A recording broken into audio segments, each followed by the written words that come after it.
Good morning! It's our day 5 in Thailand and we are still in Bangkok. And time check, it's 5:25 in the morning. As usual, gumising na naman kami ng maaga kasi today, nag-book kami for floating market tour. Tapos hanapin pa namin yung meeting place kaya nag-give kami ng mas madaming oras para hanapin yung meeting place. Para naman hindi kayo mahuli kasi ayaw naman namin maiwan, para masayang lang yung booking namin. And baby is here. Inaantok siya as usual. Kaya, pero maaga naman kami umuwi kagabi. Anong oras na umuwi kagabi? 9:45. Tulogo. Parang 10 na yun. Oo, pero natulog naman kami mas maaga. At saka nakatulog na raw siya. Okay, so we will explore the floating market today. Tapos, it will finish at 2 p.m. So, plan namin pumunta ng Chatuchak Market ulit.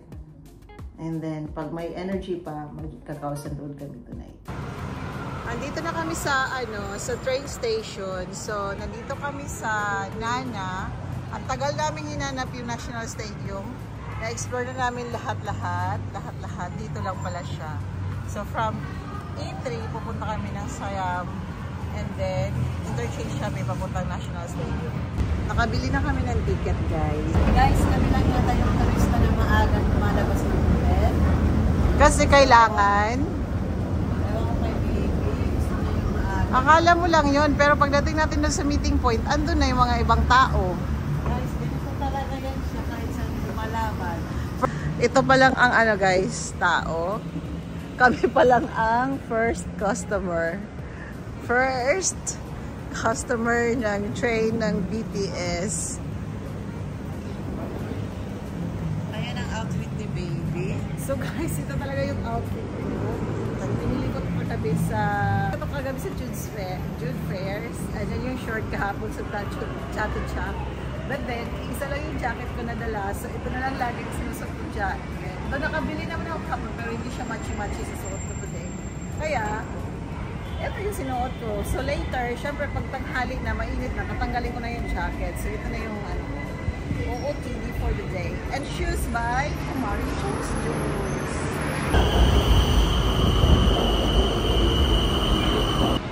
So mag-i-interchange na kami guys papuntang National Stadium.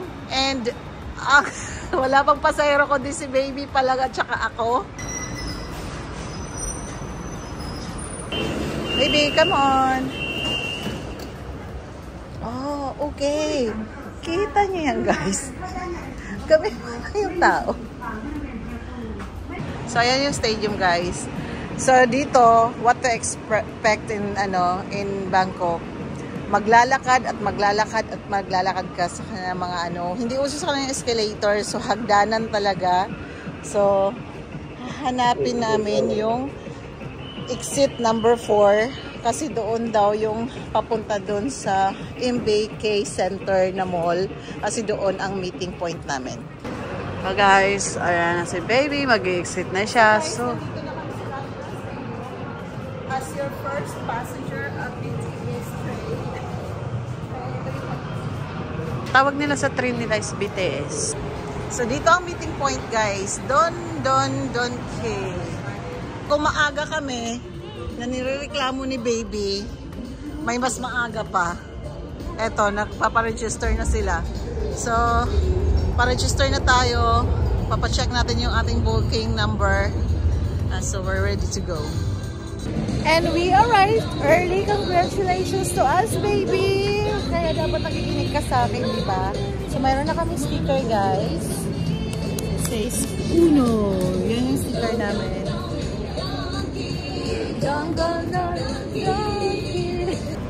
So naglalakad na kami guys papunta dun sa bus na sasakyan namin papuntang floating market.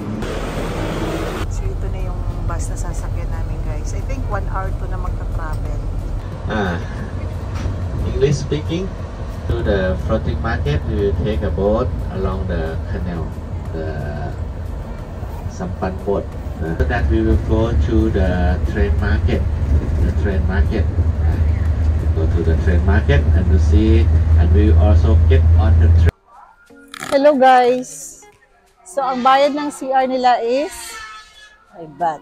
5 baht na walang tissue. You have to buy also. Yeah. So, papunta na kami dun sa floating market.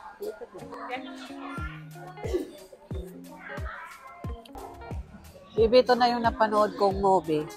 Saan? Ha? Saan may napanood? Ng PMAC. Anino? Ng PMAC. Napanood kong movie na Thai movie. PMAC. O, tapos, ano yung story? Ganyan, aswang sila. OMG, kaya hindi ka nakakatulog sa gabi kung ano iniisip mo eh. Tapos sumakay pa tayo yan ang sinakay nila.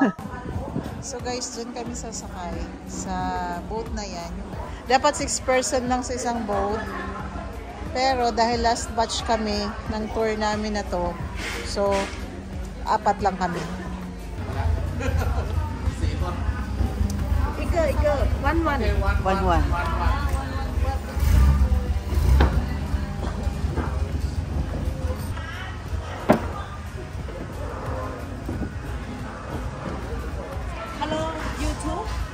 Yeah.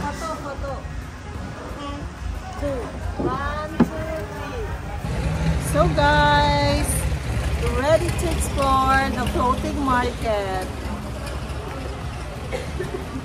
Hindi kinakabahan si baby kasi marunong siyang lumangoy. So kami, hindi kami marunong lumangoy. So kinakabahan ako. Ay, dapat out daw yung ano, dapat na yung hand mo nasa loob. So ito yung mga tinda dito. So, first time to experience floating market. Kaya, masaya. So, may mga tinda-tinda rin silang ganyan. Oh!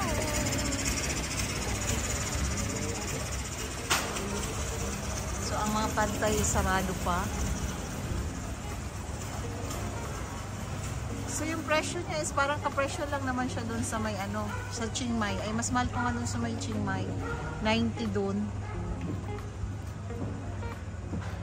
Hindi tayo bibili ng ice cream kasi di ba may free tayo mamaya.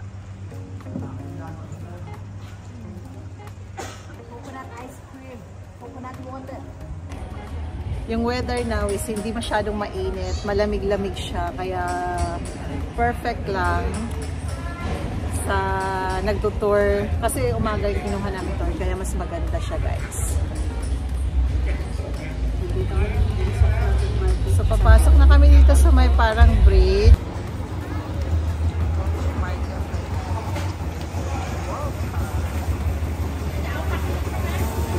So, ito, may tinda silang saging na senyorita.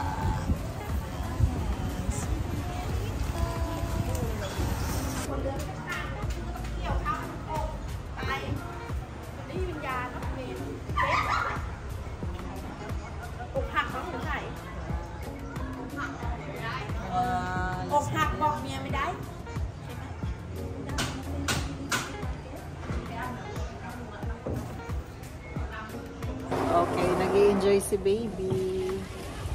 Sabi niya may ate. So, galing na tayo dito. Tapos, babalik siguro tayo. Pupunta siguro tayo dun sa kabila. Kasi, nagpunta muna kami this way. Tapos, siguro pupunta kami dun sa kabila ulit.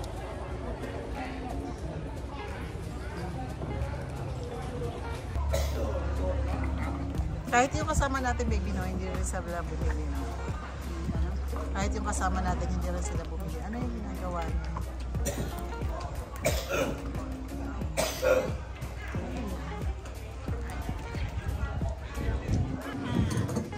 Oo nga. Kita mo yung nasarapan mo, baby.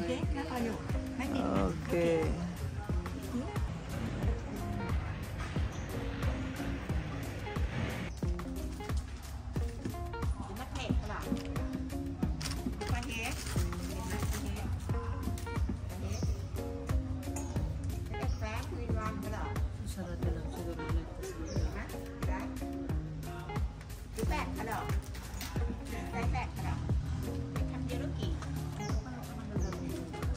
Ayun guys, tapos na ang trip namin. Kapungka. Thank you. So guys, naghahanap kami ng makakainan. Galing na kami sa aming boat tour. So naghahanap na lang kami ng makakainan dito. Wala naman, empty naman siya. Finish first, pay after. Oh, baka dito. Baka dito meron. Ayan o. Guys, nag-order kami dito. Orange spicy. Ano to? Hello? You want water? Oh, no, thank you.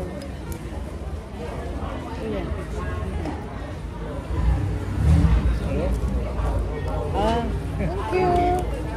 So, sabi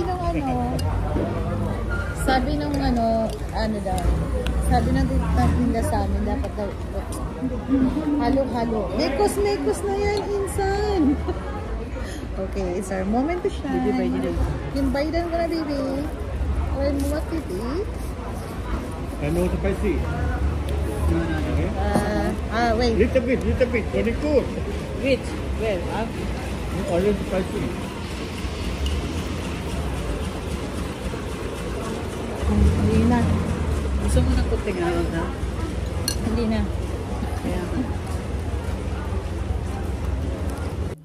And that's all for our floating market tour. See you till next vlog. Thank you for watching. Bye!